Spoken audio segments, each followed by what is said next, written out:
ভুল প্রশ্নপত্রের অভিযোগ তুলে বিক্ষোভে সামিল হলেন 2024-25 টেট পরীক্ষার্থীরা। শুক্রবার আগরতলা শিক্ষা ভবনের সামনে তারা জড়ো হয়ে বিক্ষোভে সামিল হয়। পরে টিআরবিটি চেয়ারম্যান প্রত্যুষ রঞ্জন দেবের কাছে ডেপুটেশন প্রদান করেন তাদের একটি প্রতিনিধি দল। তাদের বক্তব্য, সিলেবাস বহির্ভূত প্রায় 41টি প্রশ্ন এসেছে প্রশ্নপত্রে, আবার কিছু প্রশ্নের উত্তর বাছাইয়ে ভুল উত্তর ছিল।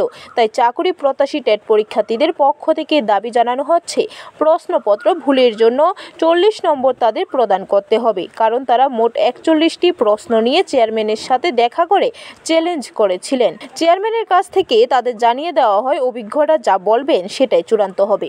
সমস্যা কিছু মানে এই সিস্টেম এররের লাগা নাল অপশন আইতাছে, ওই এই সম্বন্ধে কথা হয়েছে। পার্টিকুলার কোনো কোশ্চেন নিয়ে এখানে তারা উনি কি বলেছেন হয়েছে, মানে তারা দরকার হলে ডেট বাড়াই দিব, একদম সহযোগিতামূলক।